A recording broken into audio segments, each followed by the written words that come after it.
Haber iniciado la grabación. Igual yo esta grabación creo que la puedo compartir por YouTube para que la puedan revisar paso a paso. Bueno, el día de ayer yo les había compartido un documento de Excel. Entonces, quienes puedan trabajar conmigo en ese documento de Excel, muchísimo mejor. ¿De acuerdo?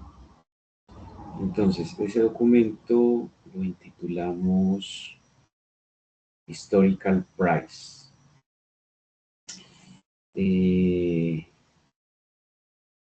No sé si tuvieron alguna dificultad para descargarlo. ¿Lo pudieron descargar?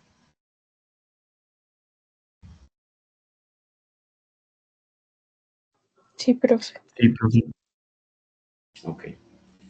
¿Qué tenemos en este documento? Pues básicamente lo que yo hice fue generar un código que me permitiera descargar, hagamos el conteo, que me permitiera descargar 378 activos financieros. Y la fecha de descarga de ellos corresponde desde el día 9 de octubre del 23 y llega hasta el día 7 de octubre del 24, es decir, hasta anteayer. Eso me da a mí la data que corresponde a las observaciones es de 251 días de cotización. Aquí tenemos algunos activos más conocidos como Apple, Microsoft, Google, Amazon, aquí está Meta, esto es Tesla, Netflix. Bueno, aquí tenemos una gran cantidad, digamos, de activos financieros. Ustedes pueden googlear o consultar los respectivos mnemotécnicos para que ustedes puedan posteriormente hacer el análisis que debe hacerse partiendo del desarrollo de esta clase y que yo creo que es la única clase que voy a trabajar en ambiente de Excel. Entonces, todos estos son activos financieros que cotizan en el mercado bursátil internacional. Como les comentaba, aquí tenemos una gran cantidad de opciones. O sea, aquí tienen para todos los gustos acciones de cualquier tipo de actividad productiva. Y lo que quería mostrarles es que al final, estos datos que tengo aquí subrayados, permítanme, estos datos que tengo aquí, yo estoy compartiendo pantalla. Yo no estoy compartiendo pantalla. No, profe. No, profe. No, permítanme, entonces comparto pantalla. Yo estaba suponiendo que había compartido pantalla. Entonces, bueno, nuevamente arranco. Les comentaba entonces que en esa base de datos nosotros aquí tenemos información de los precios históricos de una gran cantidad de activos financieros. En particular, les había dicho que yo esto lo descargué, pues esto no se descarga manual porque no le alcanzaría a uno la vida para descargar y organizar esta data. Esto se hizo mediante un código. Entonces, lo que hicimos fue descargar 378 activos financieros para el periodo correspondiente entre el 9 de octubre del 23 hasta el 7 de octubre del 24, es decir, hasta anteayer. ¿De acuerdo? Dentro de estos activos financieros les comentaba que tenemos ya algunos que podemos reconocer porque los hemos venido trabajando en clases. La gran mayoría son nuevos para ustedes porque, pues, digamos, es una gran cantidad de activos. Aquí tienen para una gran cantidad de empresas, sectores económicos. Y lo que les estaba comentando hace un momento es que los últimos activos financieros que les estoy presentando, estos que tengo aquí, que coloqué subrayados de color azul, corresponden a diferentes mercados de acciones a nivel internacional. 20. Por ejemplo, aquí yo tengo que este X punto ISIC es, por ejemplo, el Nasdaq, que es el mercado de la industria tecnológica a nivel internacional. Por ejemplo, fíjense que todo lo que es mercado está precedido por la letra X. Por ejemplo, aquí tengo uno que es muy conocido, probablemente ustedes en alguna oportunidad lo han escuchado, que es el Dow Jones. Aquí tengo, por ejemplo, un indicador, que es este X.FTSE, que es el que corresponde a la Bolsa de Valores de Frankfurt. Y, digamos, en general, estos activos financieros representan el comportamiento del mercado. A diferencia de los demás, que están todos valorados en dólares, estos no están valorados en dólares, sino en puntos. Estos son puntos. Pero esos puntos nos sirven para hacer comparaciones y poder tener una referencia de cómo estamos haciendo una inversión, de la calidad de nuestra inversión con respecto al mercado. Yo ayer les decía cómo uno puede saber si la rentabilidad que uno está obteniendo es una rentabilidad adecuada, si es una rentabilidad pertinente. Pues la respuesta es que uno debe tener una referencia. Y esa referencia viene dada por los indicadores del mercado. Por ejemplo, si mi inversión va a ser sobre empresas tecnológicas, entonces mi referente no puede ser otro que el Nasdaq. ¿De acuerdo? Pero si, por ejemplo, yo estoy invirtiendo en empresas, por ejemplo, que coticen en el mercado del Dow Jones, entonces el Dow Jones tendrá que ser la referencia. Como ustedes ayer lo vieron, nosotros podemos descargar con código cualquier activo financiero que sea de nuestro interés. Y podríamos nosotros utilizar Yahoo Finance, pero en particular a mí me gusta mucho la página de Investing. Y en Investing nosotros podemos, por ejemplo, consultar un activo que sea de nuestro interés. Por ejemplo, supongamos que yo quisiera saber un poco sobre ZTS. Entonces, simplemente en el portal de Investing, nosotros colocamos el mnemotécnico, ¿cierto? Colocamos aquí ZTS y buscamos la información correspondiente. En este caso, por ejemplo, tenemos que ZTS es una empresa que se llama Zoetis y fíjense que esta cotiza en la Bolsa de Valores de Nueva York.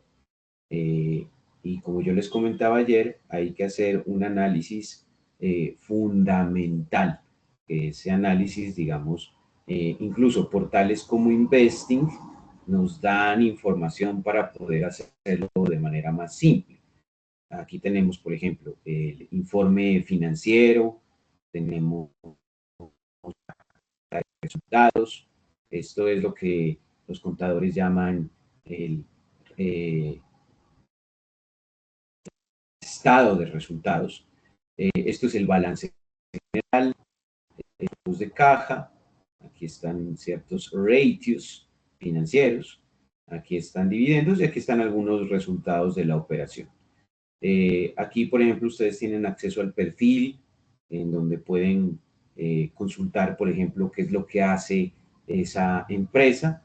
Entonces, por ejemplo, fíjense que yo aquí, déjenme que amplíe un poco esto porque está un poco pequeño. Entonces me dice que básicamente Zoetis es una empresa que está asociada a la industria de productos farmacéuticos y que se dedica al descubrimiento, al desarrollo, fabricación y comercialización de medicamentos y vacunas para la salud animal, con un enfoque, por ejemplo, en el ganado y los animales de compañía. ¿De acuerdo? Entonces, fíjense que ustedes pueden conocer muy de cerca la empresa. Incluso aquí les da la información de la dirección, el teléfono donde pueden contactarse en Estados Unidos. Aquí está el sitio web. Y de hecho aquí nos da una información histórica sobre los CEOs que ha tenido esta empresa. En este momento, el director actual se llama Gavin Hattersley y es una persona que está en este momento y que tiene incluso, miren, 61 años. Entonces, aquí tienen ustedes información relevante para revisar cada uno de los prospectos. Entonces, en parte la tarea que ustedes van a desarrollar en esta, digamos, en este tramo de las clases que vamos a efectuar, es consultar un poco los activos financieros. Obviamente yo aquí les doy un número que sé que es grande, pero podrían ustedes incluso buscar otras opciones. Y lo que les comentaba es que aquí tienen ustedes, por ejemplo, los mercados. Entonces, por ejemplo, refiriéndome al mercado, supongamos, por ejemplo, que nosotros queremos conocer sobre este mercado. Entonces, simplemente nosotros lo mandamos a Investing, ¿cierto? Y en el mismo portal de Investing, déjame ver si aparece aquí.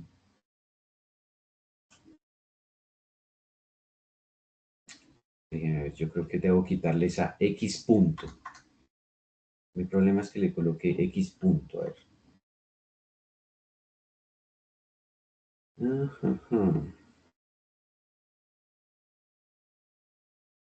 No, entonces googleémosla en Yahoo. Yahoo Finance. Vamos a ver, porque como los datos los descargué de Yahoo Finance, tiene que aparecer forzosamente aquí en el hotel. Entonces, debe buscarse como GSPC. Aquí está. Entonces, fíjense que GSPC dice que es un indicador que está relacionado al Standard & Poor's, ¿de acuerdo? Standard & Poor's 500. Este es uno de los indicadores más conocidos. Fíjense que si yo lo googleo, permítanme, coloquémoslo por acá, googleémoslo. Entonces me dice, por ejemplo, el índice Standard & Poor's, también conocido como S&P 500, es uno de los índices bursátiles más importantes de Estados Unidos. Al S&P 500 se le considera el índice más representativo de la situación real del mercado. ¿De acuerdo? Entonces, lo que les he dado en la base de datos, en esta sección, en este panel que hemos coloreado con azul, son indicadores de mercado, diferentes indicadores del mercado. Lo demás sí son activos financieros. Entonces, lo primero que vamos a hacer será calcular manualmente los rendimientos de estos activos financieros. Entonces, yo lo que voy a hacer es, en esta pestaña que tengo aquí al lado del Sheet 1, voy a colocar una nueva pestaña y aquí le voy a colocar un nombre a esa pestaña y la voy a llamar Returns, ¿de acuerdo? La voy a llamar Returns, que va a hacer alusión a los rendimientos que presentan cada uno de esos activos financieros. Entonces yo lo que voy a hacer es copiar esta primera fila en donde tengo los rótulos y la voy a pegar en esta nueva pestaña. Una cosa importante que ustedes deben tener cuidado y que habíamos ya revisado en las clases pasadas, es que cuando yo voy a calcular los retornos, yo pierdo una observación, que en este caso es la observación correspondiente a la fecha del 9 de octubre. Entonces, vamos a copiar nosotros los datos, no desde el día 9 de octubre, sino desde el 10 de octubre del 23, ¿cierto? O sea, copiamos una observación menos y la pegamos aquí en donde yo le he colocado a esto date. Luego, lo que vamos a hacer es calcular los retornos, ¿de acuerdo? Hasta aquí, ¿hay algún inconveniente? ¿Hay alguna duda que se tenga? ¿Me están siguiendo, por favor?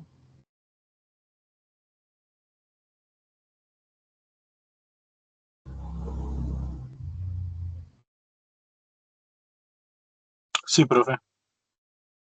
Listo. Entonces, aquí voy a calcular el logaritmo natural, ¿cierto? Coloco el logaritmo natural, abro paréntesis, del valor de Apple que corresponde a la fecha del 10 de octubre del 23. Eso va a ser mi futuro.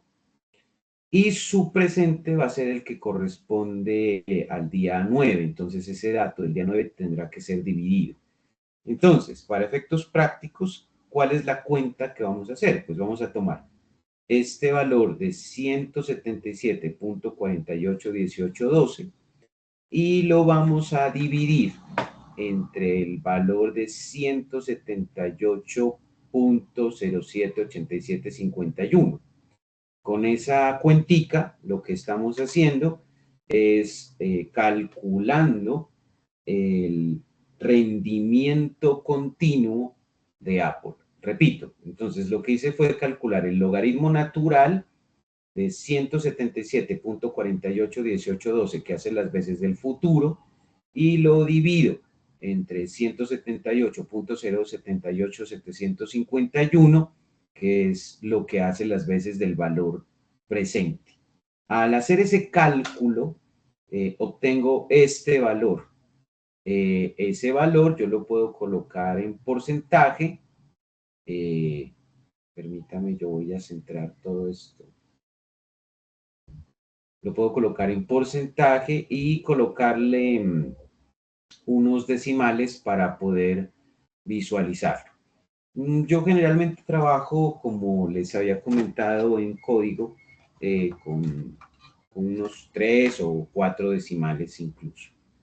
Ya que lo tengo calculado, entonces fíjese cómo me queda aquí la interpretación de este valor. Yo lo que diría es que para el día 10 de octubre del 2023, Apple sufrió una desvalorización con respecto a la jornada del día anterior, equivalente a 0.3358%. Ese día entonces a Apple no le fue muy bien. Si yo proyecto esto hacia acá, ¿cierto? Tengo que proyectarlo. Entonces estaría calculando los rendimientos que se tuvo, tanto para los activos financieros como para los mercados. Si, por ejemplo, Apple es una empresa tecnológica, su referente puede ser el indicador que obtengamos a partir del Nasdaq. Ese día, el Nasdaq tuvo una valorización de 0.58%.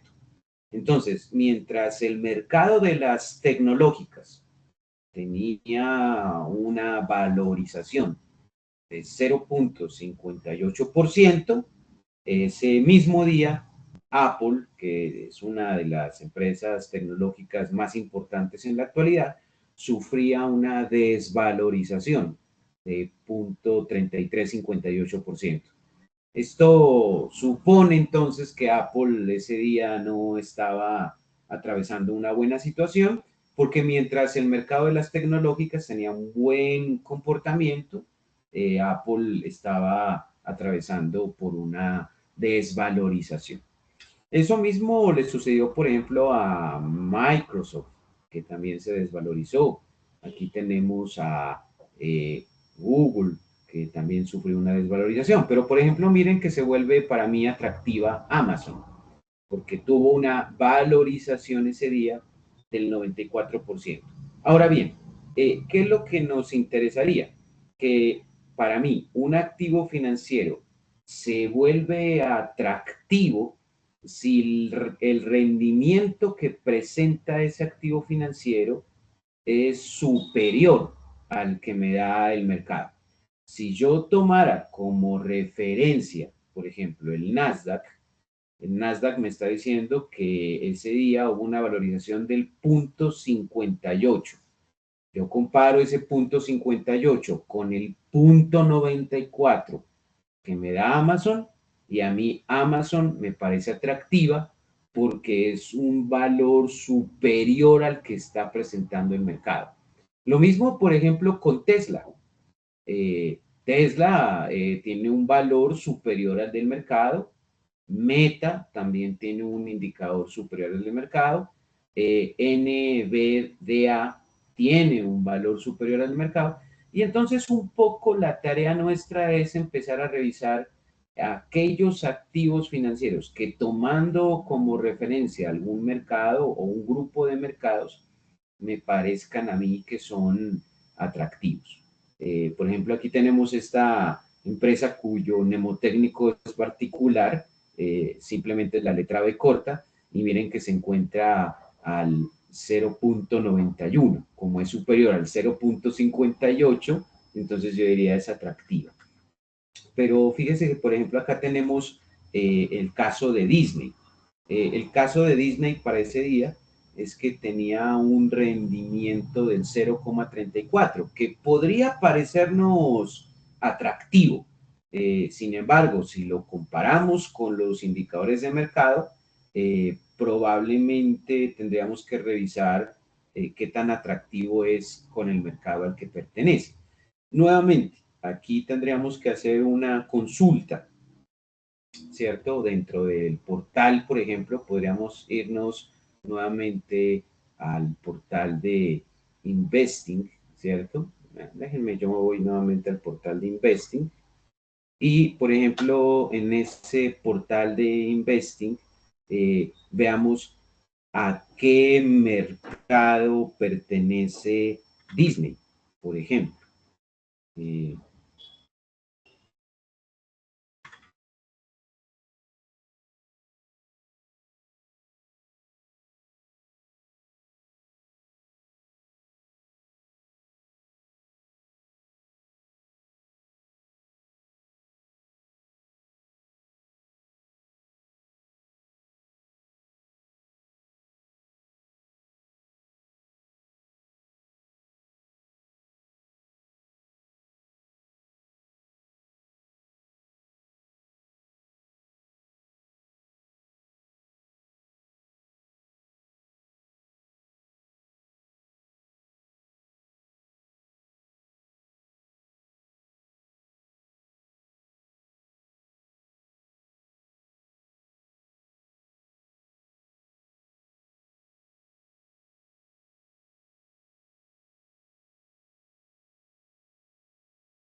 Profe, qué pena, creo que tiene el micrófono apagado.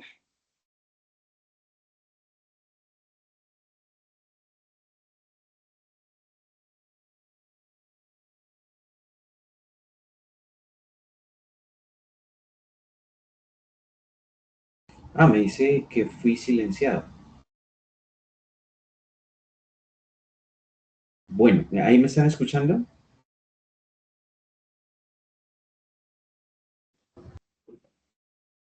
Sí, ella. Sí, profe. Ok, bueno, entonces les comentaba que es bueno revisar, comprobar, por ejemplo, el activo que yo estoy analizando, a qué mercado pertenece. Entonces, efectivamente, aquí me está diciendo que el mercado es el de la Bolsa de Valores de Nueva York. Entonces, ese mercado, ¿cierto? El mercado de la Bolsa de Valores de Nueva York,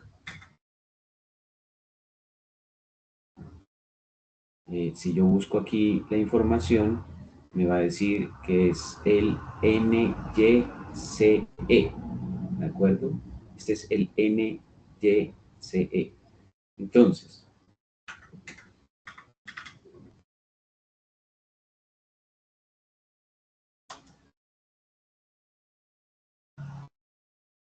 pues así, aquí usted puede encontrar, digamos, creo que no era necesario, aquí puede encontrar usted la información de ese mercado, ¿de acuerdo? Entonces, dice aquí que la Bolsa de Valores de Nueva York es el mercado de valores en volumen monetario más grande y es el primero en número de empresas adscritas, ¿de acuerdo? Incluso aquí tiene usted información sobre hasta qué momento está funcionando ese mercado. Por ejemplo, este mercado en particular trabaja hasta las 4 de la tarde. Aquí le está diciendo más o menos cuál es la capitalización bursátil que se tiene, por ejemplo, para 2016. Y aquí está básicamente el mnemotécnico. Entonces, en nuestro caso, nosotros lo pudimos obtener con esta variación del mnemotécnico y este debería ser el que tengamos como referencia. Entonces, si ese mercado está en 0.51 para ese día, si ese mercado se encuentra en 0.51, fíjese que 0.34 está por debajo de ese mercado. Entonces, si bien uno podría decir, ah, mire, 0.34 está bien, porque, por ejemplo, en comparación con Netflix, estaría yo perdiendo. En realidad, Disney no estaría tan bien, porque si su mercado tiene una valorización superior y el mercado sirve como referencia, entonces, básicamente lo que nosotros tendríamos es que estamos apuntándole a una rentabilidad inferior a la del mercado. No sé si se comprenda este aspecto.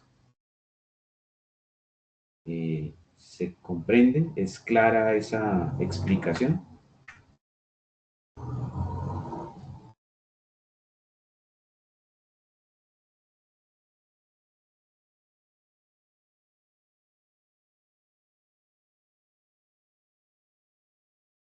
¿Sí? ¿Me siguen o no?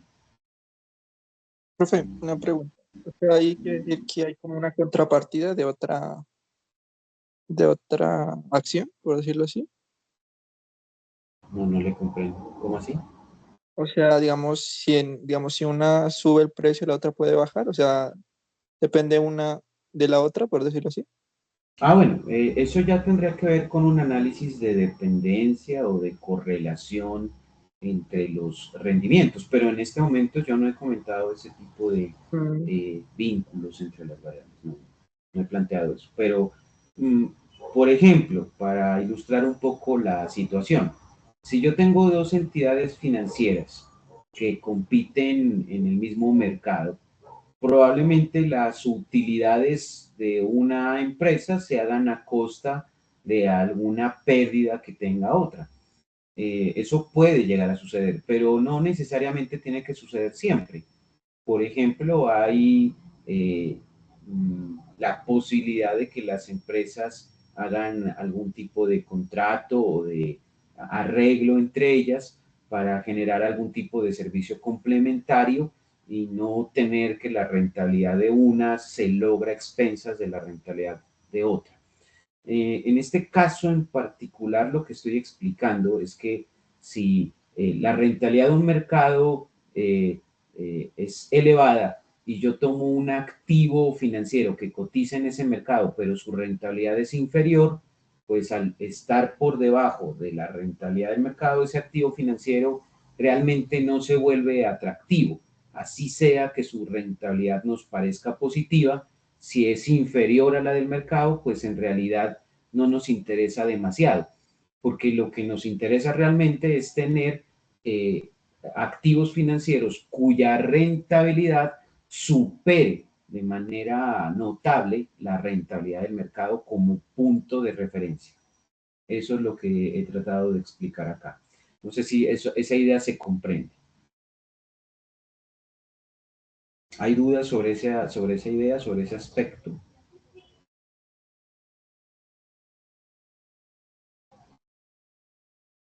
Bueno, intuyo que no.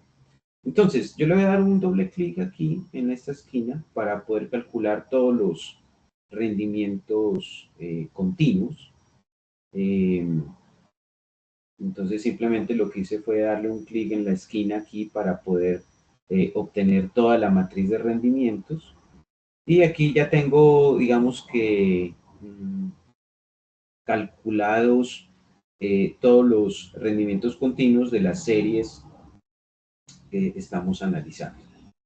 Entonces, para poder tomar decisiones sobre cuáles son los activos buenos en los que queremos invertir, tenemos que tener nosotros un referente.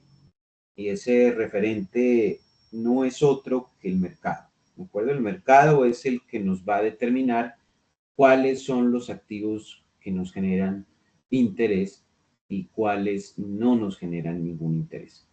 Entonces, yo voy a hacer una cosa, yo voy a copiar todos estos rótulos nuevamente, voy a decirle control C, voy a copiar todos esos rótulos y los voy a pegar por acá abajo,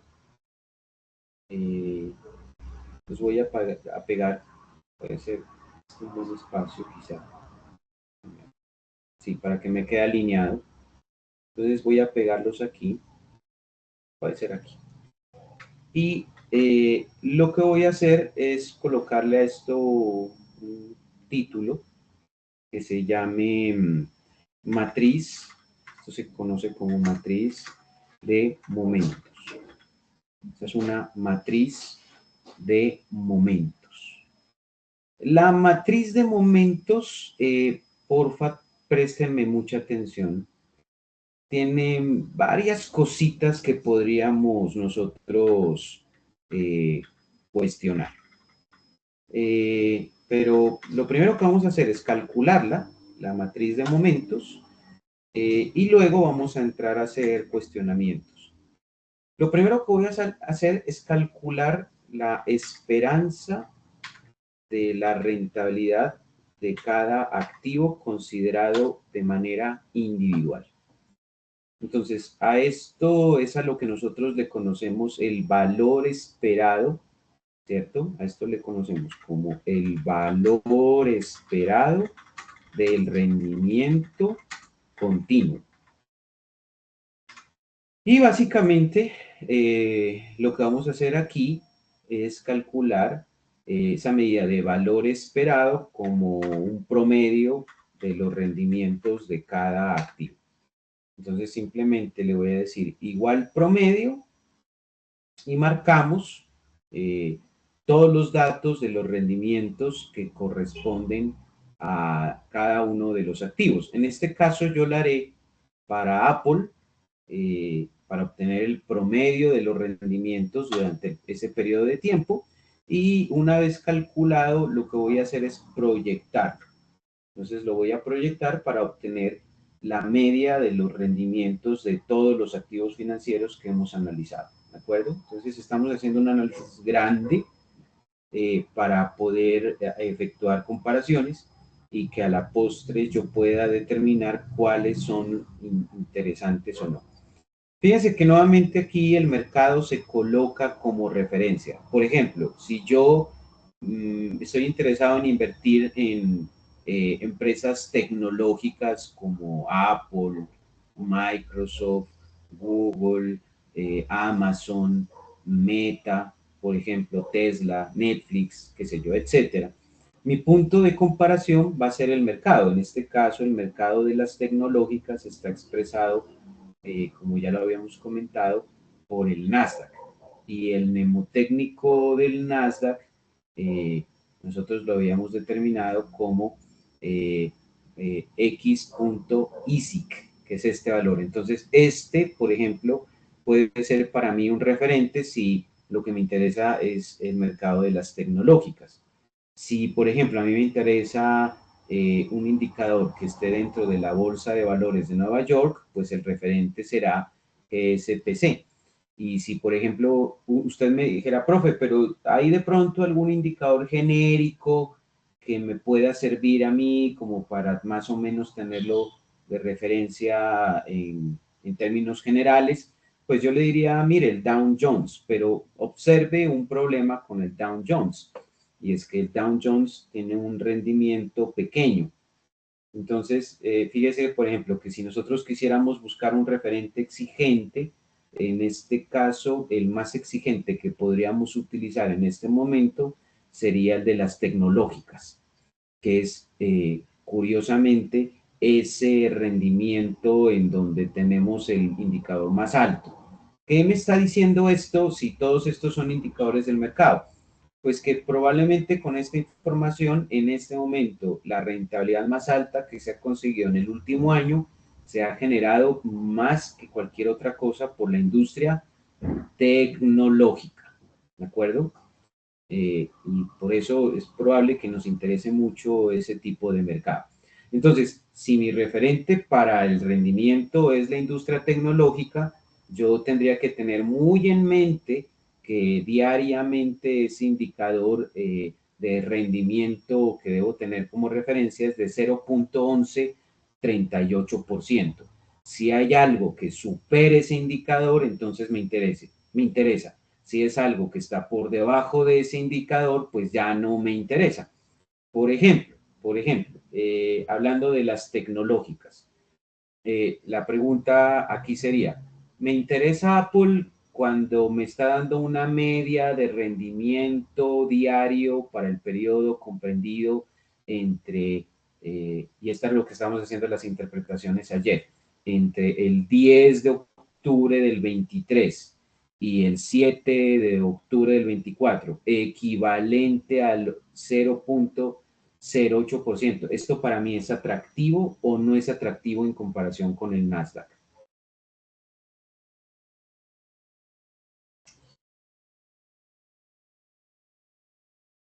¿Es atractivo o no es atractivo ese valor?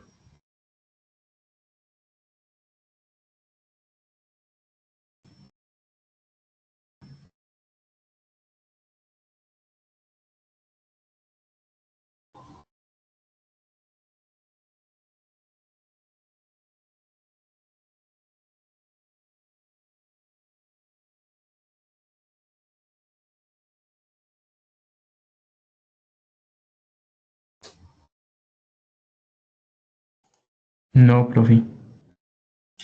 Es obvio que no lo es porque fíjese que aquí tenemos que el indicador es del 0.08%, mientras que el mercado, a mí, el de las tecnológicas, me está diciendo que yo tengo que apuntarle a algo superior al 0.11. Entonces, un poco la tarea que tendríamos que hacer nosotros en la práctica, ¿de acuerdo? Es darnos la tarea de buscar esos activos que cumplan con esa condición. Y yo, por ejemplo, aquí me encuentro que una de las que cumple con esa condición es, por ejemplo, Amazon. Si ustedes se dan cuenta, Amazon tiene un rendimiento promedio del último año equivalente a nivel diario al 0.13%, que está por encima de este 0.11. Entonces, para mí, esa empresa se empieza a volver interesante. Más aún, Meta, que tuvo un indicador mucho más alto, que es el 0.24, también se empieza a volver interesante para mí. Y, por ejemplo, Netflix, que tiene un indicador de 0.2392%. Entonces, por ejemplo, si yo reviso estos tres indicadores, digo, mire, todas tienen indicadores superiores a los del mercado y para mí se empiezan a volver interesantes. NVDA, por ejemplo, que se me escapa, que tiene un indicador de 0.41, mucho más elevado que lo que hemos visto anteriormente. Entonces, un poco la tarea es revisar esos activos financieros que sean atractivos para nosotros. Y aquí yo les he dado una base de datos que les ofrece un espectro amplio de posibilidades. Por ejemplo, aquí tenemos esta UCOM, ¿cierto? Que tiene también, cumple con ese requisito. Por ejemplo, IBM cumple con ese requisito. Por ejemplo, COTS, ¿cierto? Cumple con ese requisito. CRM cumple con ese requisito, pero vemos que ya existe una competencia mucho más alta.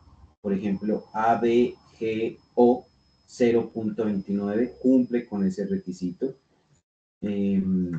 Revisemos, por ejemplo, esta, LLY, ¿cierto? 0.18 cumple con ese requisito. Bueno, aquí tenemos esta que se llama NEE.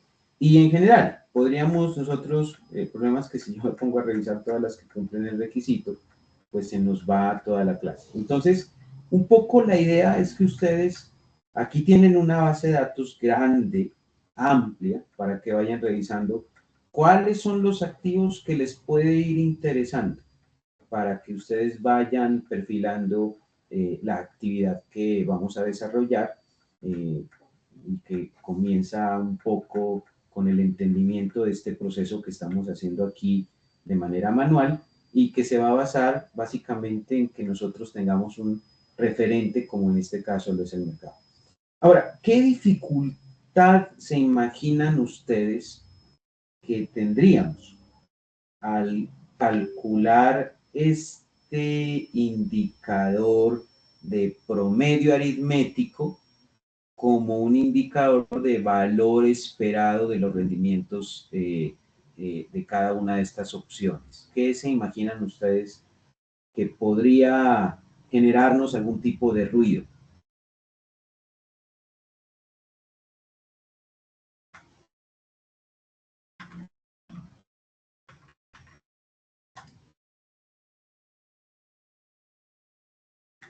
¿O está súper bien ese promedio allí como está? Profe, ¿podría ser que se asume que los datos se están distribuyendo de manera normal? Correcto, correcto. Esa es la principal implicación de la que tenemos que tener mucho cuidado, porque nosotros sabemos, por los ejercicios que hemos venido trabajando, que muy probablemente esa media aritmética, así como la estamos calculando, no sea un indicador fidedigno para establecer el valor esperado de los activos. El problema es que como nosotros simplemente nos adaptamos al cálculo de la media, entonces pensamos que ya se encuentra bien calculado, pero como tú misma lo acabas de mencionar, si nosotros rompiéramos ese supuesto y revisáramos con más profundidad cuál es la distribución que mejor se ajusta, pues el cálculo de este valor esperado sería un poco menos impreciso del que obtendríamos si hacemos la suposición de que la distribución es normal. Y esto mismo aplica para el concepto de volatilidad, que no es otra cosa que la desviación con respecto a esa media. Entonces, en este caso, la volatilidad del rendimiento, ¿cierto? Que es lo que vamos a calcular ahora. La volatilidad del rendimiento de cada activo o de cada opción, también la vamos a calcular en este caso, suponiendo que tenemos una distribución normal. Pero ya de entrada aquí, ustedes ya empiezan a dudar del ejercicio porque me dicen, oiga, profe, pero se está saltando un paso importante que sería establecer si esas distribuciones que tiene allí son o no normales antes de calcular esto. Eso es correcto, eso tendríamos que hacerlo y eso es lo que vamos a hacer cuando volvamos nuevamente a Python, pero como la idea es entender un poco los procedimientos estándar, entonces vamos a hacerlo con la metodología clásica, pero por metodología clásica no me refiero a que sea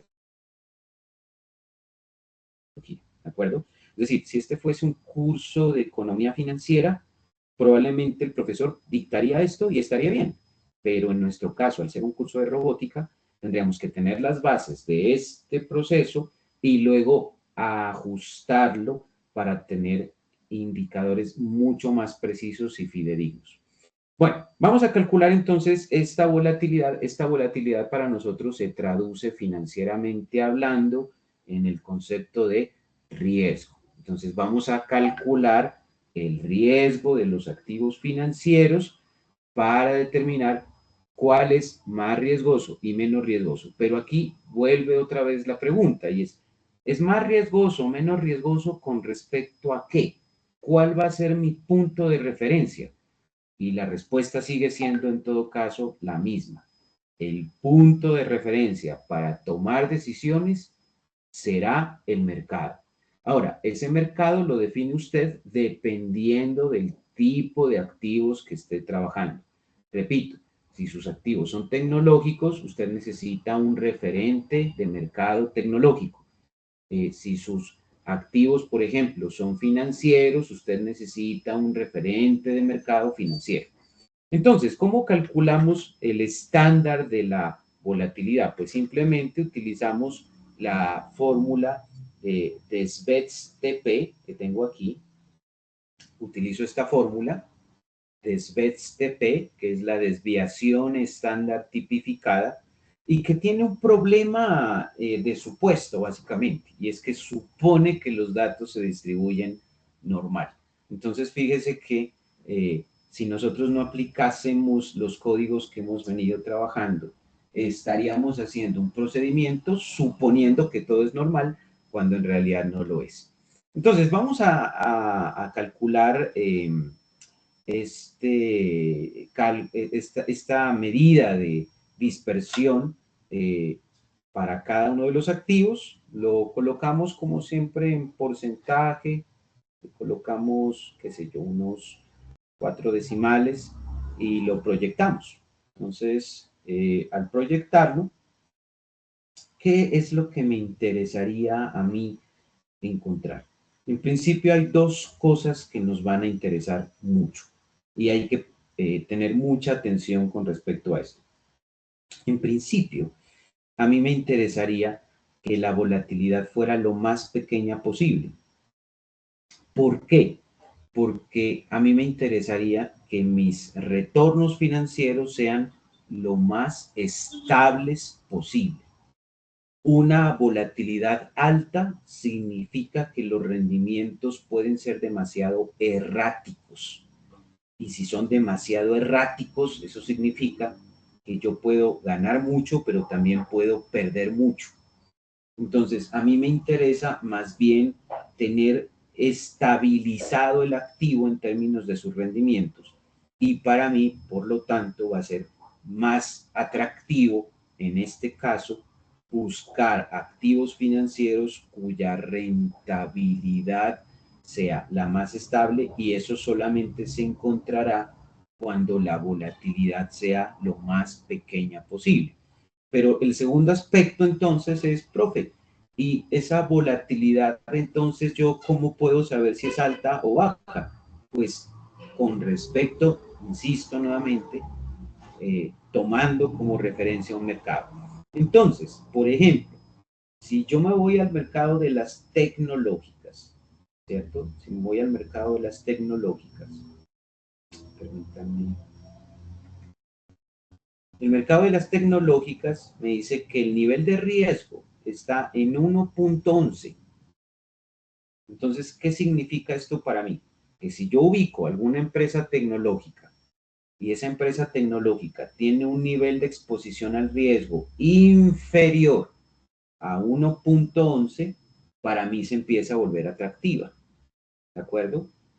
Pero, ojo, pero también tiene que cumplirse la condición de que si bien a mí me interesa que el activo financiero tenga una volatilidad inferior a la del mercado, también me interesa que el rendimiento de ese activo financiero sea superior al mercado.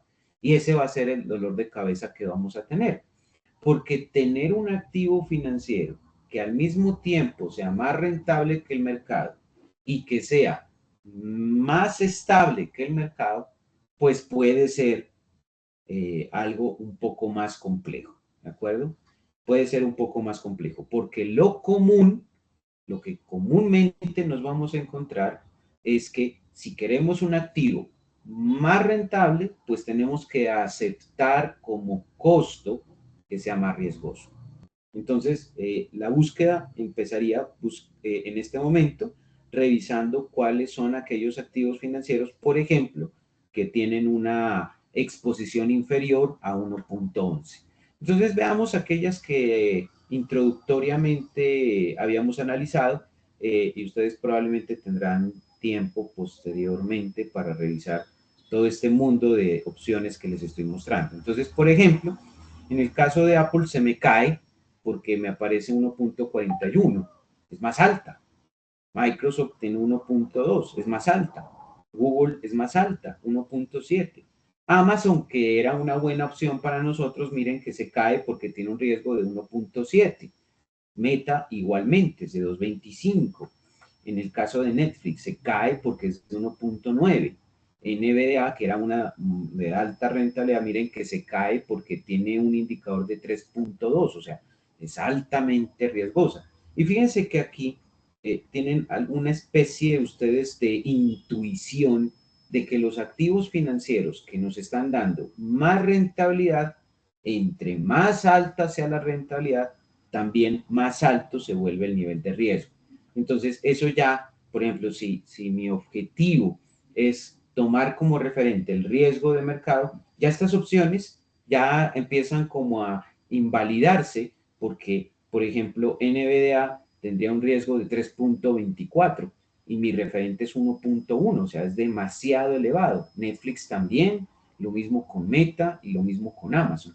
Pero entonces, por ejemplo, yo podría decir, por ejemplo, esta empresa, B corta, mire que el nivel de exposición al riesgo es de 1% y está por debajo del 1.1%. Podría entonces alguien decir, es interesante, pero si me pongo a mirar el nivel de rentabilidad, fíjese que el nivel de rentabilidad es muy pequeñito comparado con el que teníamos de referencia en el mercado. Entonces, el problema de la determinación de los activos financieros que nos interesa capturar es el hecho de empezar a revisar estas estadísticas una por una y ver en cuál de ellas se puede cumplir al mismo tiempo las dos condiciones.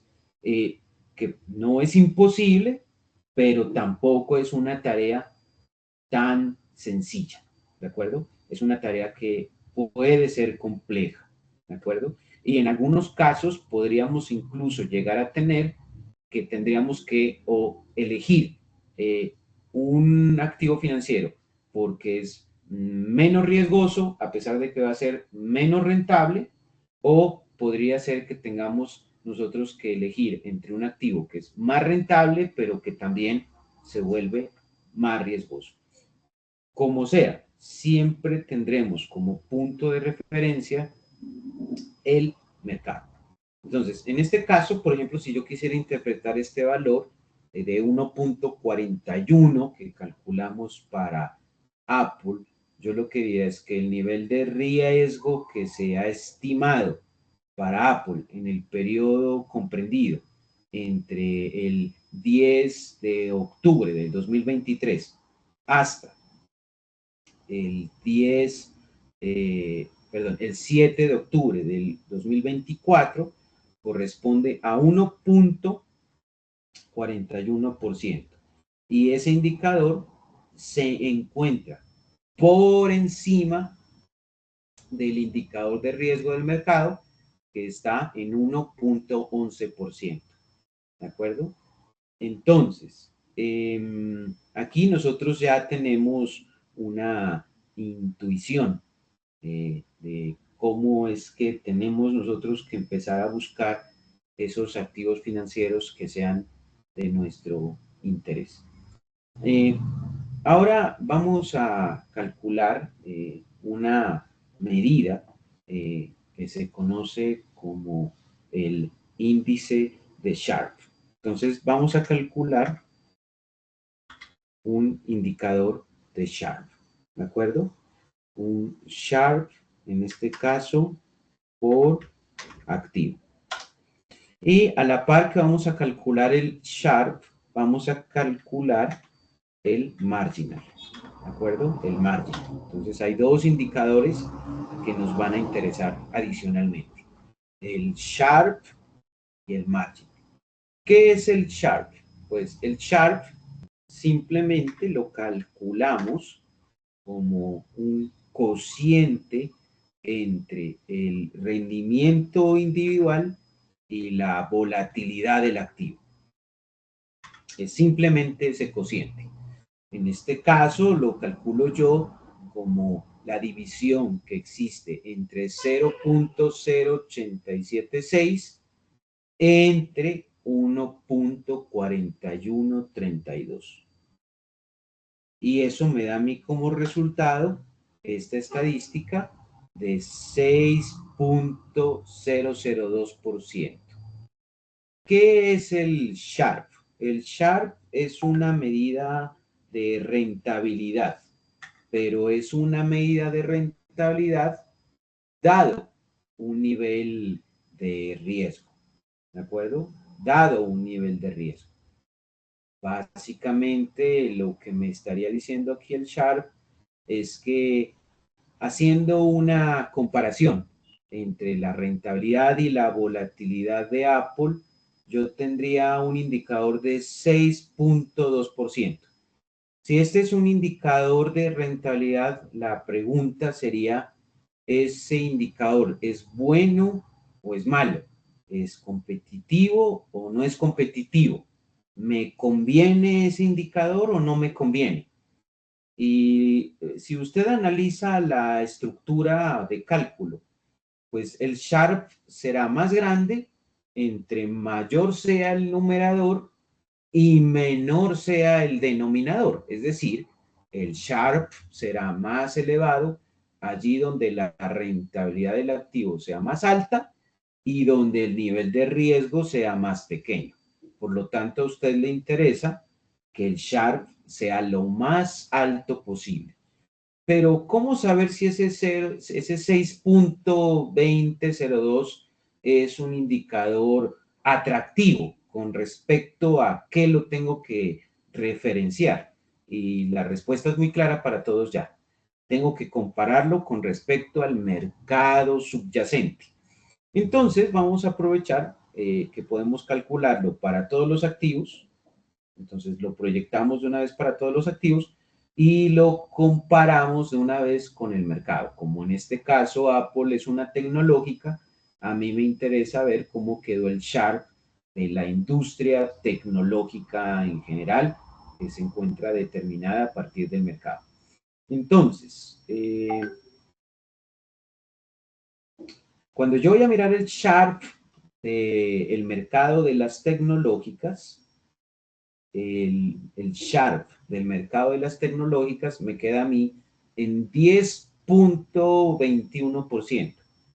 Eso significa que los activos financieros, en este caso, los que pertenecen al sector de la industria tecnológica, que me resultan a mí más atractivos son aquellos que tengan un Sharp superior a 10.21. Y entonces empieza nuevamente nuestra comparación, nuestro análisis.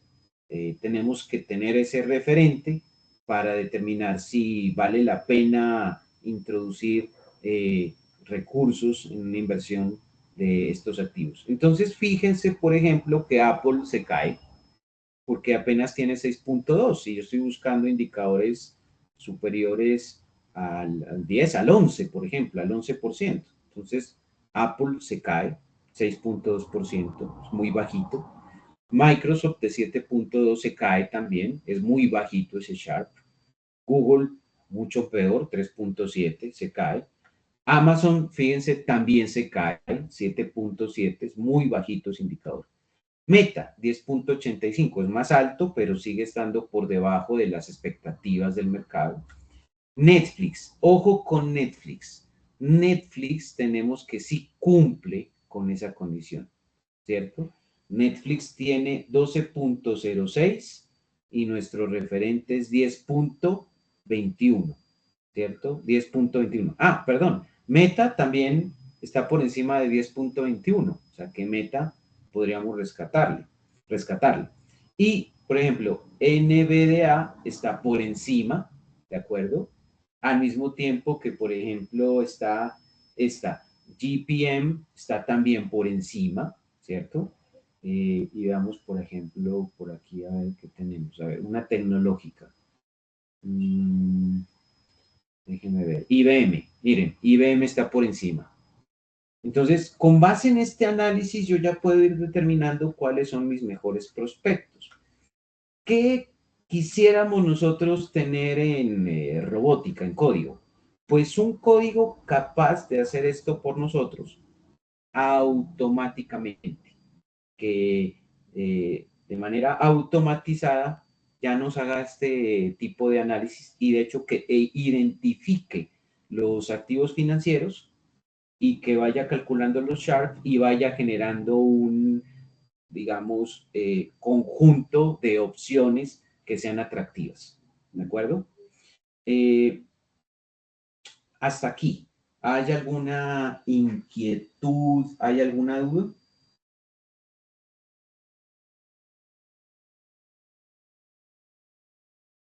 ¿Me están siguiendo?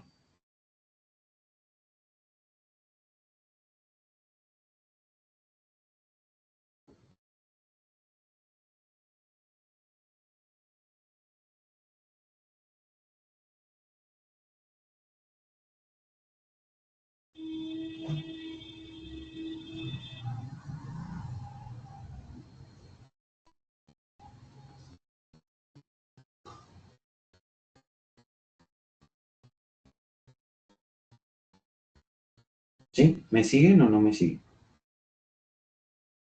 Sí, profe. Sí, profe.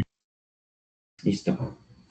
Entonces, fíjese que dentro del mercado bursátil, algunos analistas ya no dicen rentabilidad riesgo, sino que se va a convertir eh, casi que en algo técnico, ya digamos que en el mercado laboral aplicado, referirse al Sharp.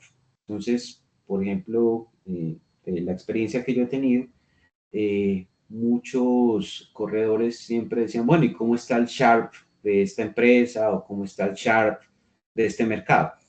Ese Sharp obedece a William Sharp, que de hecho fue premio Nobel de Economía, y básicamente le dieron el premio Nobel de Economía porque él contribuyó a la construcción de un modelo que se conoce como el CAPM, que es un modelo que permite hacer un cálculo del riesgo. ¿No? Podríamos nosotros calcular incluso la beta de riesgo como parte de los indicadores que queremos hacer. Ahorita vemos si lo calculamos, ¿de acuerdo? Entonces, como este indicador es muy sencillo de calcular, pues muchos analistas, al ver que el indicador compila tanto el rendimiento como la exposición al riesgo, pues digamos, sintetizan este tema en este cociente, que sería el inverso de un coeficiente de variación en estadística, y asumen que este indicador es un indicador que posibilita determinar qué activo es más o menos atractivo con respecto al mercado.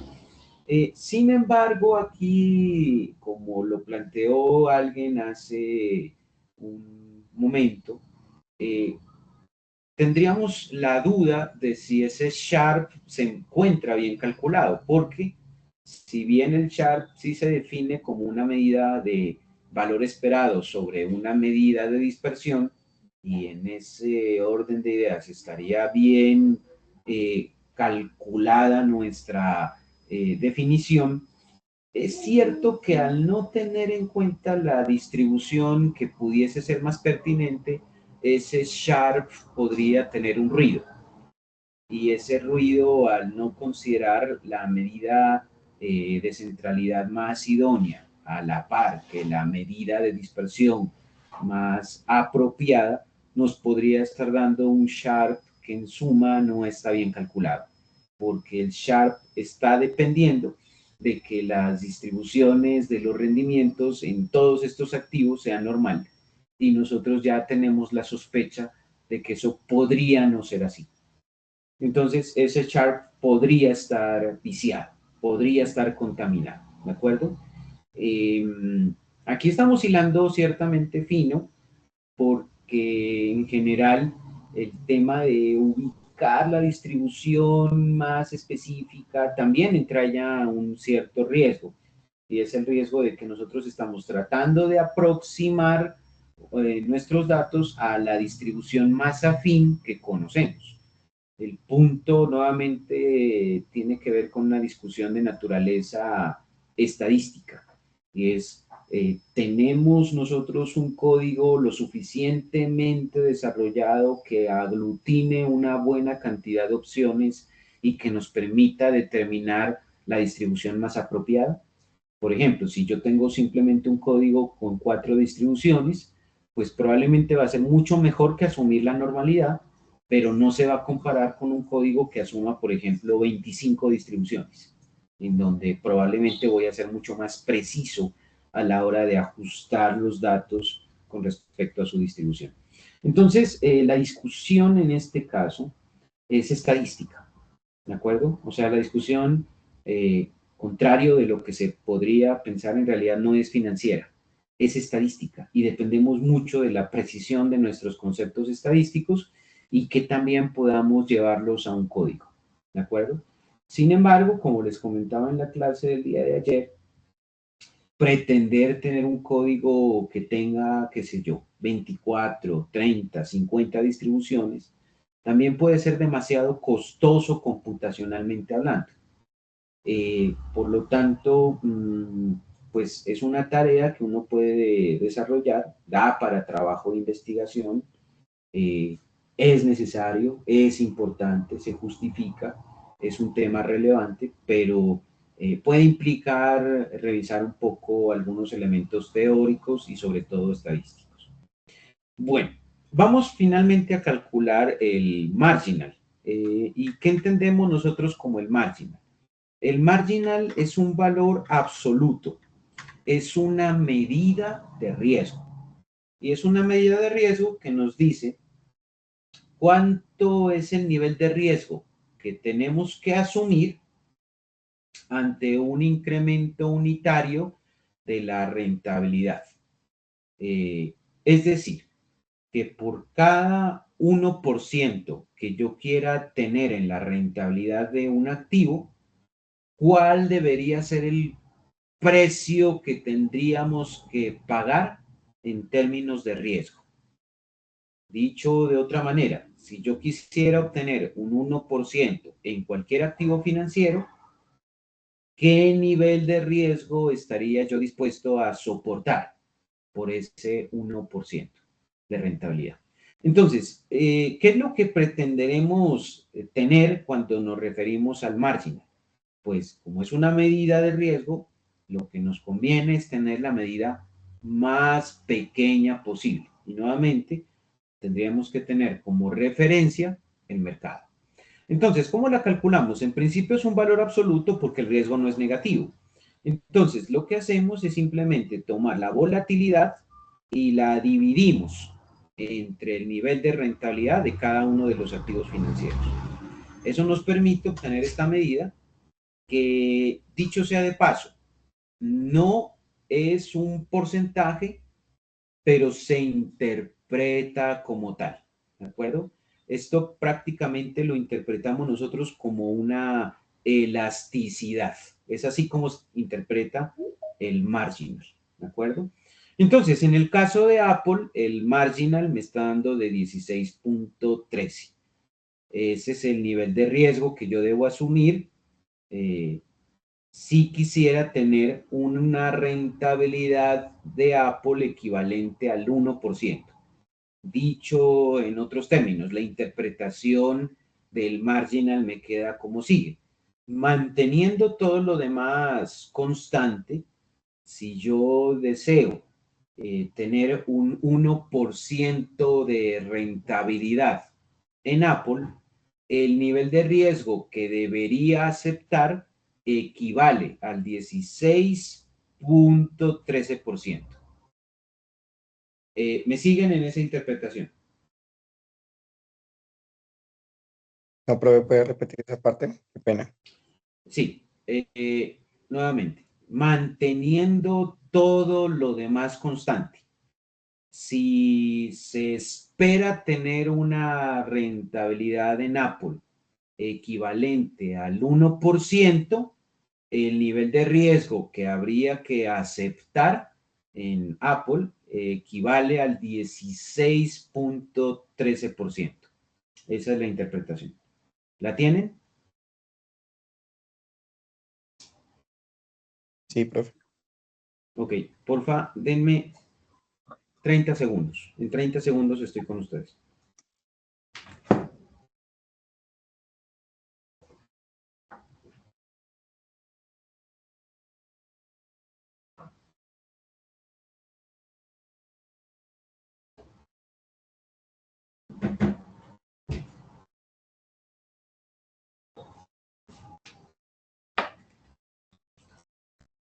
Ok, entonces lo que vamos nosotros a hacer es proyectar ese marginal. Entonces el mundo en este momento se divide para nosotros en dos indicadores. ¿Cómo está nuestro Sharp y cómo está nuestro marginal? ¿De acuerdo? El Sharp se utiliza mucho cuando usted piensa en lo que quiere ganar. Y el marginal se utiliza más cuando usted desea estimar el nivel de riesgo. ¿De acuerdo? Entonces, un ejercicio que generalmente se hace es tratar de maximizar el marginal, y la maximización del marginal implica la maximización del numerador y la minimización del denominador, que en este caso sería el nivel de riesgo. Entonces, si nosotros tomáramos como referente la industria tecnológica, el mercado de las tecnológicas, miren que el marginal está en el 9.79. Todo indicador superior al 9.79 para un activo financiero que sea de naturaleza tecnológica, pues es poco atractivo porque sería mucho más riesgoso, ¿de acuerdo? Entonces, veamos cómo están nuestros prospectos, veamos cómo están aquellos indicadores en los que nosotros hemos venido trabajando. Hemos dicho que 9.79 es nuestro referente. Entonces, este 16 se cae, Microsoft se cae, Google se cae, Amazon se cae. Pero fíjese que Meta, por ejemplo, es de 9.21. 9.21 es más pequeño que 9.79. Entonces, fíjese que para mí, ya en este momento, si usted empieza a hacer revisiones de qué activos financieros, sí, Meta es un activo financiero interesante, ¿de acuerdo? Porque tiene un Sharp superior al del mercado, pero tiene un marginal inferior. Entonces, Meta que ustedes saben que Meta pues está compuesta por todo lo que tiene que ver con Facebook y todo lo que tiene que ver con WhatsApp. Es interesante, ¿de acuerdo? Porque tiene buenos indicadores. Lo mismo sucede con Netflix, ¿cierto? Netflix tiene un indicador de Sharp más alto que el del mercado, y mire que el marginal es de 8.29, más pequeño. Entonces me interesa Netflix, ¿de acuerdo? Lo mismo pasa con NVDA. El indicador de Sharp es más alto que el mercado y mire que el nivel de marginal es más pequeñito. GPM también tiene esa misma característica. Entonces vamos evaluando aquellos que tienen buenos indicadores, por ejemplo. Vamos a ver, yo por acá creo que tenía a IBM. Permítame ver, mire, IBM está muy bien también en términos de este análisis. Ahora, para los ejercicios que van a hacer ustedes, obviamente, pues ya no me van a tomar IBM, ni me va a tomar a mí Netflix, ni NVDA, ni Meta, ¿de acuerdo? Para los ejercicios que van a hacer ustedes. ¿Por qué? Porque tienen que empezar ustedes a determinar cuáles son sus propios activos. Y la idea es que no se repitan tampoco, ¿de acuerdo? Entonces, porfa, váyanse poniendo de acuerdo para que no se vayan a repetir los activos para los ejercicios que van a realizar en las clases que vienen. Hasta aquí, ¿hay alguna duda, alguna inquietud? ¿Hay alguna cosa que no se comprenda?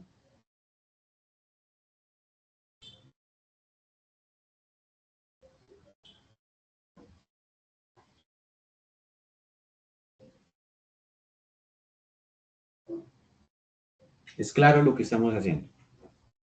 ¿Sí?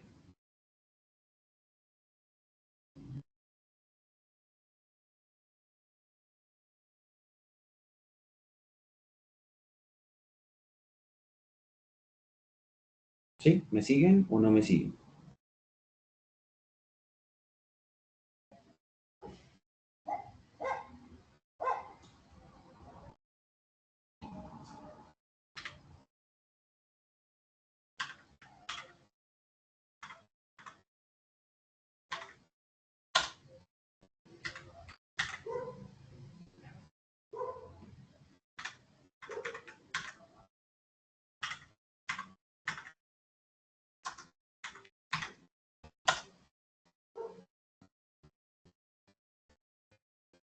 ¿Sí? ¿Me siguen o no? Sí, profe. Listo. Una cosa importante que nos interesa muchísimo como economistas, como analistas, es la rentabilidad anualizada. Porque generalmente cuando hacemos operaciones eh, eh, en nuestra vida práctica a nivel recurrente, la banca nos da siempre la tasa de interés efectiva anual. Quienes han tomado cursos de matemática financiera saben que en general hay que llevar todo a tasas de interés efectivas anuales. Y cuando se hace valoración de proyectos, generalmente se pretende establecer la tasa de retorno que me deja un negocio anualmente. ¿Cómo anualizamos estos valores? Porque hasta el momento toda la información que venimos trabajando, la venimos trabajando a nivel diario. Entonces, la medida que vamos a presentar en este momento, que es el valor esperado de la rentabilidad sub P, es una medida de rentabilidad anualizada. Entonces, a esto técnicamente le deberíamos llamar valor esperado de la rentabilidad anualizada. Esto es anualizada, ¿de acuerdo? Y esta ya es una medida que me dice a mí, bueno, ¿cuánto voy a ganar o cuánto voy a perder al año? ¿De acuerdo? Entonces, ¿cómo la calculamos? Vamos a calcularla de la siguiente manera. Vamos a abrir, yo creo que unos dos paréntesis y le vamos a colocar uno más y vamos a colocar ahora el valor esperado del activo a nivel individual y eso se eleva se cierra ahí el paréntesis y esto se eleva. Aquí tengo un problema porque necesito volver a sacar un exponente aquí, pero permítanme un segundito a ver cómo saco ese exponente. Ese exponente me tiene que salir aquí. Listo. Entonces, ahí voy a exponenciar esa base a 252. Voy a cerrar el paréntesis y le voy a restar aquí la unidad. Y me queda así el cálculo. Entonces, básicamente lo que estoy haciendo es tomar 1 más la esperanza de la rentabilidad de cada activo y ese valor lo elevo a la 252 y le resto 1. ¿Por qué lo elevo yo a la 252? Sería la pregunta. Y la respuesta es porque en promedio el año bursátil tiene 252 días. Comprobémoslo. Si yo tuviera esta información completa, a ver, yo voy a hacer el conteo. Esto está desde el 10 de octubre del 23 hasta el 7 de octubre del 24. Y a mí eso me da 250 días en el recuento. O sea, tengo 250 observaciones. O sea, que me faltaron 2 observaciones para completar el año. ¿De acuerdo? Entonces, por lo tanto, aquí estoy haciendo una estimación. Si yo quisiera tener más exacto este cálculo, entonces tendría que colocarle, en lugar de 252, 250, que son los días que tengo. ¿De acuerdo? Entonces, yo le voy a hacer ese ajuste y a mí ese cálculo me da que si yo hubiese invertido mi platica en el último año en Apple y liberara esos recursos hoy, yo tendría un valor correspondiente al 24.48%. ¿De acuerdo? Esa sería la medida de rentabilidad. Ahora, ¿eso es bueno o es malo? Pues depende del mercado. Entonces, lo voy a calcular para todos los activos y lo voy a comparar con el mercado de las tecnológicas. ¿De acuerdo? Que es el mercado en este momento, pues yo he tomado como referencia, pero eso puede cambiar dependiendo del tipo de activo. Entonces, fíjese que si yo calculo ese indicador para el mercado de las tecnológicas, es decir, si yo hubiera hecho inversiones en el mercado de las tecnológicas, en promedio, mi tasa de rendimiento anual correspondiente al último año hubiese sido del 32.9%. 32.9% que no lo habría hecho si hubiera colocado solamente mis recursos en Apple, porque en Apple me estaría dando apenas una tasa del 24.48. ¿De acuerdo? Ahora bien, ¿qué hace, por ejemplo, hoy un banco? Un banco le recibe a usted sus recursos bajo la modalidad de ahorro con una tasa de interés de captación, coloquémosle del 2%, toma esos recursos con los de otros ahorradores, los invierte en el mercado bursátil, los coloca, qué sé yo, por ejemplo, en Amazon y los pone a rendir al 40.93% y entonces el banco saca 40.93% con los recursos de los ahorradores y les paga como tasa de interés de captación un 2, un 5%. O sea que se hace más o menos un neto de 35% de utilidades en esa sola operación. Y eso invirtiendo solamente en Amazon. Porque si lo hiciera, por ejemplo, en Meta, sus ganancias equivaldrían a un 84.10%. O si lo hiciera en Netflix, sus ganancias equivaldrían al 81.74%. Y ni qué decir de NVDA, que le da ganancias del 181%, o por ejemplo, si hubiésemos invertido en IBM, que tendríamos ganancias del 65%. Entonces, para mí, dentro de este análisis, yo creo que la mejor inversión que podríamos haber hecho estaría en NVDA, ganándonos 181.59% anuales. No es mala cifra, no es mala cifra 181%, ¿de acuerdo? Entonces ya con esto usted va valorando un poco la expectativa de retorno de las inversiones, ¿de acuerdo? Ganarse un 181% en NVDA cuando la media del mercado es de 32.9, es un muy buen negocio. Y básicamente los bancos lo que hacen es, pues, hacen dos cosas, ¿no? En realidad, cuando capturan los recursos de ahorro, o toman ese ahorro y lo prestan en forma de crédito bajo tasas de interés de colocación a tasas de interés más altas y generan lo que nosotros conocemos como el margen de intermediación financiera, pero también les resulta a ellos incluso más conveniente invertir en la bolsa y tener sus recursos en activos financieros que les generen una alta rentabilidad, con lo que aseguran, de otra parte, pagar las tasas de interés de colocación, que son re pequeñitas, y generar un margen de utilidad a partir de las actividades que hacen en el mercado bursátil. Así se sostienen los bancos y en buena medida también los fondos de inversiones o los fondos de pensiones que generan recursos a partir de las contribuciones que hace el público. El problema es que como el público no maneja, digamos, este tipo de conceptos, entonces simplemente ellos reciben los intereses de lo que se tiene en las cuentas de ahorros. Ahora, lógicamente, la contrapartida de este, digamos, objetivo tiene que ver con que si bien se pretende maximizar el nivel de rendimiento, pues también se va a tener una mayor exposición al riesgo.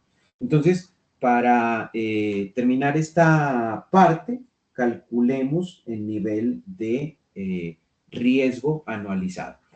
Hasta aquí, ¿hay alguna inquietud? ¿Hay algún inconveniente? ¿Me siguen?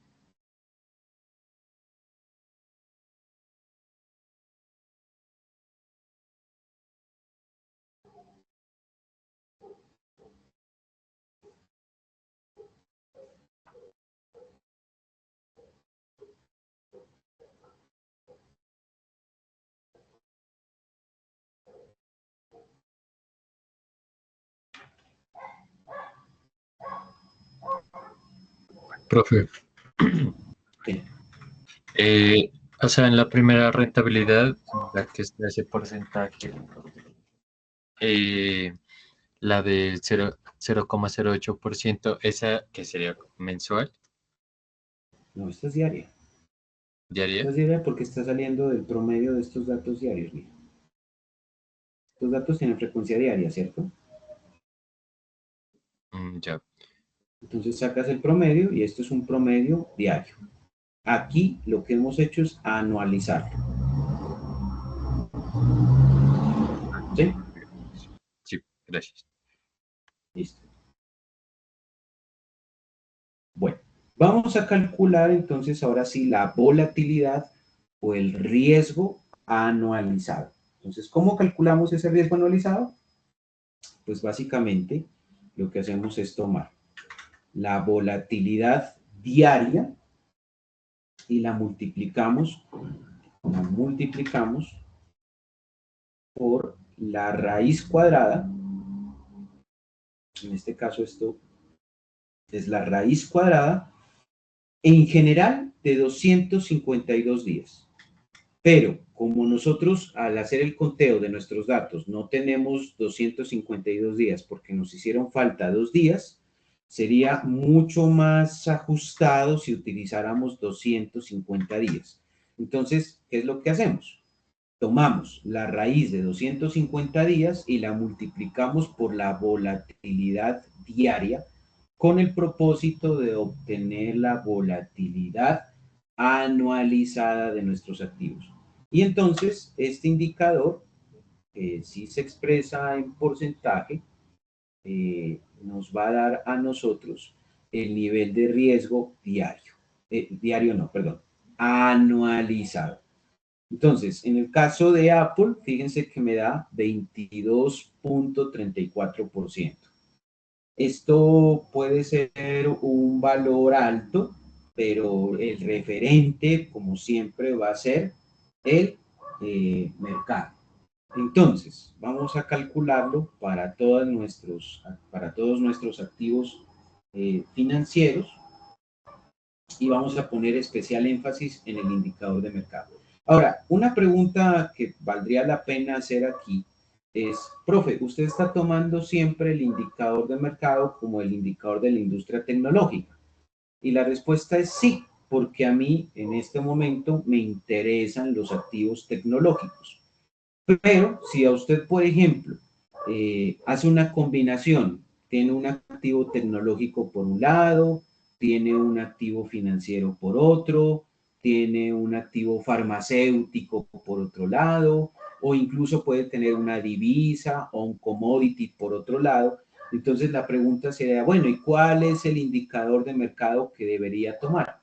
Generalmente, usted lo que hace es tomar un indicador de mercado global, como puede ser el Dow Jones. Entonces, usted puede tomar este que tengo aquí como un indicador de referencia cuando tiene diferentes combinaciones, o el Standard & Poor's, que es este de acá. Entonces, generalmente, estos dos son los indicadores de mercado genéricos, ¿de acuerdo?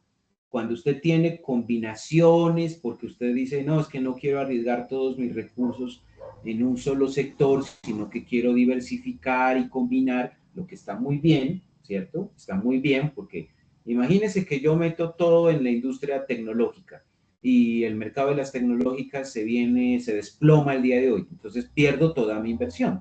Pero si yo hubiese diversificado una parte en la industria tecnológica, otra parte en la industria farmacéutica, otra parte en la industria automotriz, otra parte en los servicios bancarios, financieros, otra parte, por ejemplo, en actividades que tienen que ver con el comercio, por ejemplo. Entonces, si yo diversifico, en teoría, digamos, estoy reduciendo mi exposición al riesgo.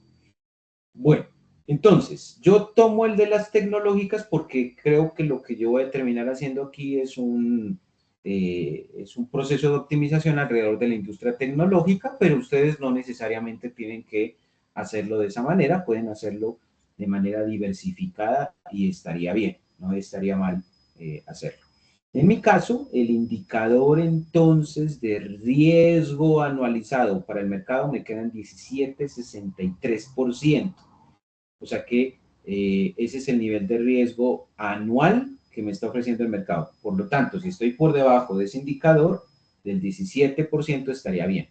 Entonces, por ese lado, Apple no está bien, tampoco Microsoft no estaría bien, tampoco Google, ni Amazon, ni Meta, ni Tesla. Fíjense que aquí se van descartando por nivel de riesgo, se van descartando casi que todas. Aquí tengo una que se llama PET, pero resulta que PET, permítame ver, PET, nos está dando, mire, sí, el nivel de riesgo es más bajo, pero mire la rentabilidad también de bajita que es apenas de 6,85, o sea, no, es muy baja. Entonces, fíjese que frente al riesgo, más bien la tienen un poco complicada. Aquí está esta empresa KO, que tiene un nivel, por ejemplo, del 34% en rentabilidad y del 12,43%, pero permítame ver, el nivel de rentabilidad anualizada, yo la tengo en el 32% y esta KO,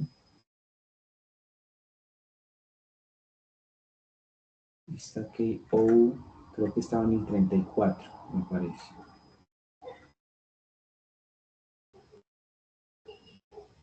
Ah, se me perdió.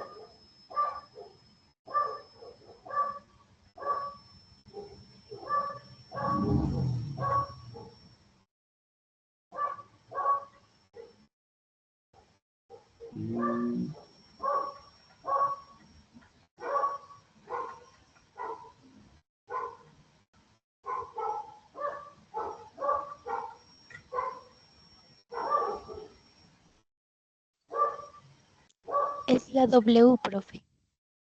Ah, ok, gracias. Estaba súper lejos entonces. Ujú.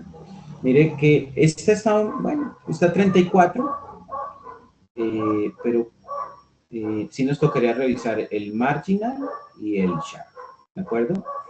Entonces, pues bueno, básicamente aquí ya tenemos un espectro de posibilidades en las que podemos nosotros invertir. Una cosa que generalmente se hace es calcular los rangos de oscilación de los rendimientos, ¿cierto? Entonces, yo voy a hacer, por ejemplo, uno para meta. Vamos a aplicar uno para meta. Entonces, coloquémoslo aquí. Esto se llama rangos, llamémosle rangos de oscilación de rendimientos. De rendimientos. ¿Cuál es el dolor de cabeza que tiene esto? ¿O cuál es el punto débil de toda esta analítica que hemos hecho? El supuesto de normalidad. ¿De acuerdo? El supuesto de normalidad es el punto débil en el que va a flaquear todo esto. Yo voy a hacer un análisis para meta, que voy a colocar como ejemplo, y ustedes pueden ir haciendo aquellos que les corresponda para... Yo creo que continuamos con unos 3 activos. Sí, hagan un análisis para 3 activos que ustedes vayan viendo que son de su interés. No necesariamente los que les estoy dando acá, porque yo aquí les entregué algunos, pero ustedes pueden seguir buscando. Y la idea es que encuentren activos financieros en los que puedan, digamos, encontrar mejores condiciones para poder hacer prospectos de inversión. Entonces, yo voy a colocar aquí meta, voy a calcular un máximo, voy a calcular un mínimo y le voy a colocar aquí una probabilidad. Esta vaina se llama probabilidad de acierto y esta vaina se va a llamar una probabilidad. Es una probabilidad de fracaso. Y permítanme.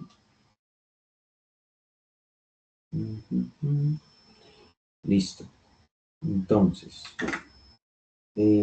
para meta, entonces yo voy a aplicar una fórmula aquí que sería la esperanza de la rentabilidad individual.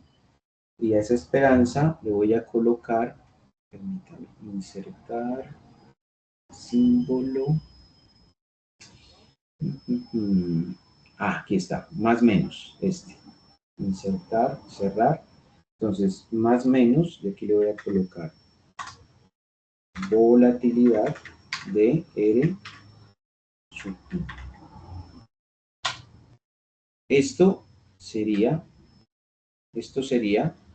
a un nivel de probabilidad de acierto técnicamente del 68%. Esto ya viene determinado por la teoría, ¿no?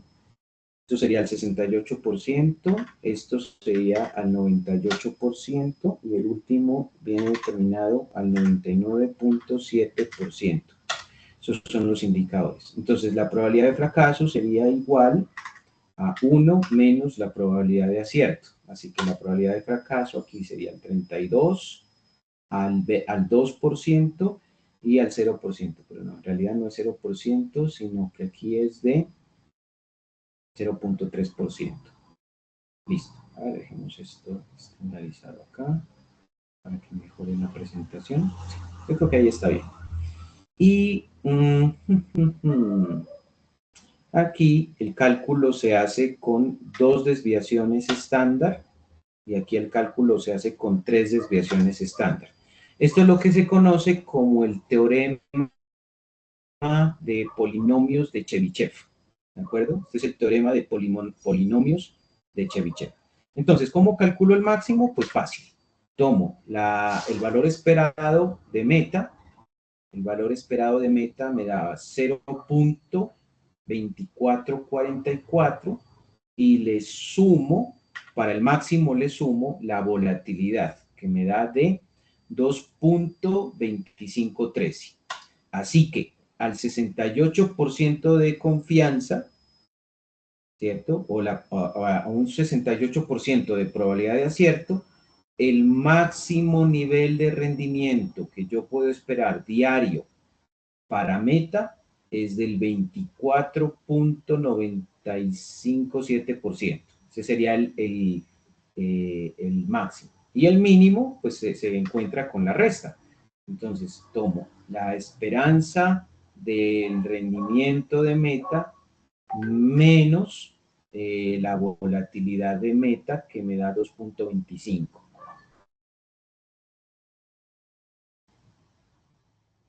Menos 2.0068. ¿Me escuchan? Sí, profe. Ah, listo. Es que parece que por un microsegundo como que se cayó mi internet. Bueno, entonces fíjese que aquí simplemente hago una suma. Aquí hago una suma del valor esperado y de la volatilidad del activo, en este caso de meta, y aquí hago una resta. Entonces, ¿cómo se interpreta ese intervalo? Pues que al 68% de confianza, yo esperaría que el intervalo de rendimientos de meta sea máximo de 2.49 y mínimo de menos 2%. Como ustedes se pueden dar cuenta aquí, mire que el máximo y el mínimo no son iguales. Eso ya me está sugiriendo una cosa, y es que la distribución de meta no es una distribución simétrica, sino asimétrica. O sea que esto ya me pone a mí a pensar que probablemente, si no es una distribución simétrica, yo debería revisar el tipo de distribución que tienen los datos, porque esto ya puede estar con algún ruido. ¿De acuerdo? Ahora, al 98% de confianza, yo hago esta misma operación, exactamente la misma operación, pero la volatilidad la multiplico por 2. La multiplico por 2. La volatilidad se multiplica por 2. Entonces, esto ya me da este resultado, que es que el máximo estimado al 98% me da de 4.74. Y el mínimo, ¿cierto? El mínimo, que sería la misma operación, pero restada 2 veces la desviación, me da un porcentaje, me da menos 4.25. ¿De acuerdo? Entonces miren que el máximo y el mínimo son parecidos, pero si usted se da cuenta, el máximo es un poco más grande que el mínimo. Y entonces uno dice, bueno, sigue siendo esta cosa simétrica, ¿cierto? Entonces, al 98% de confianza, yo esperaría que el máximo de rendimientos diarios de meta sea de 4.74 y el mínimo sea de menos 4.2581%. Si quisiera elevarlo al 99.7% de confianza, entonces tendría que tomar la misma cuenta, ¿cierto? Es decir, tomar el valor esperado, pero en este caso sumarle 3 veces la desviación. Al hacerlo, esa suma me va a dar a mí 6.9982%. O sea que el máximo de rendimiento que voy a tener para meta al 99.7% de confianza es de 6.9982 y el mínimo, ¿cierto? El mínimo sería restándole a la expectativa de rendimiento 3 veces la desviación estándar, lo que me da un valor de menos 6.5094%. Problemas. Pues este es un buen ejercicio para comprender algunos cálculos, pero está asumiendo normalidad. Y de hecho, estas 2 horas no fueron suficientes. Voy a tener que seguir trabajando con el ejercicio de optimización pero eso ya lo haremos presencialmente. Así que yo requiero que este archivo que hemos trabajado lo sigan trabajando conmigo en la clase siguiente, porque se viene un proceso de optimización. Ese proceso de optimización lo dejó planteado, permítame ver, ya les muestro. Política financiera. Esto lo dejó planteado Markowitz en este texto. Este es el texto seminal en donde tenemos planteado eso. Miren que esto lo escribió Markowitz en 1952, ¿cierto? Y aquí dice Markowitz: el proceso de selección de portafolio puede ser dividido en dos etapas. La primera etapa comienza con la observación y la experiencia y finaliza con una creencia acerca de los valores esperados de los activos. La segunda fase comienza con acerca del futuro, de esos valores esperados, y termina con la selección de un portafolio. Entonces, esta lecturita sí necesito que la hagamos, porque mucho del procedimiento que yo voy a realizar con ustedes se basa en esta literatura. Y esto es lo que yo voy a hacer en la próxima clase. Entonces, vale mucho la pena leer. Y como sé que a ustedes les gusta mucho leer y leer en inglés, entonces es bueno que nos revisemos este documento. Listo, yo lo paso ahorita por el grupo. ¿Alguna duda, alguna inquietud hasta donde lo trabajamos? ¿Hasta aquí? ¿Algún inconveniente?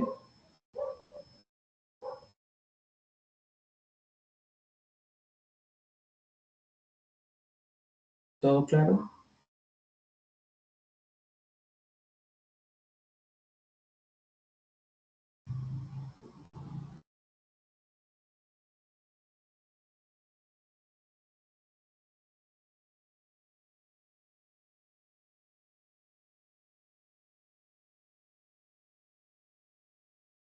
Bueno, como veo que no hay dudas, entonces yo dejo la clase allí y permítanme yo un momentico que tenga, la cuelgo en YouTube y les comparto el link para que puedan revisar la clase. ¿Les comparto el documento de Excel o es innecesario que lo comparta? Sí, profe, por favor. Listo, entonces les voy a compartir el documento Excel. Yo creo que en unos 20 minutos les estoy compartiendo eso. Y también la grabación para que la revisen, y también la lectura para que también le echen un ojito.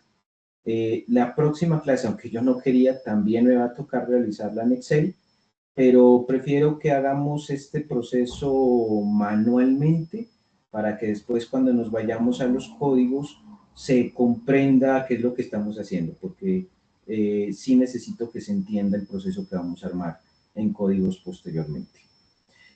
Si no hay más preguntas, si no hay más inquietud, les agradezco mucho a todos su atención y por favor, hoy es un deber que tienen ustedes como estudiantes: voten siguiendo lo que ustedes piensan que es adecuado, pero participen democráticamente de este proceso. Si no hay más inquietudes, entonces les agradezco mucho el espacio y nos vemos nuestra próxima clase. Muchas gracias a todos. Gracias, profe. Gracias, profe. Gracias, profe. A ustedes.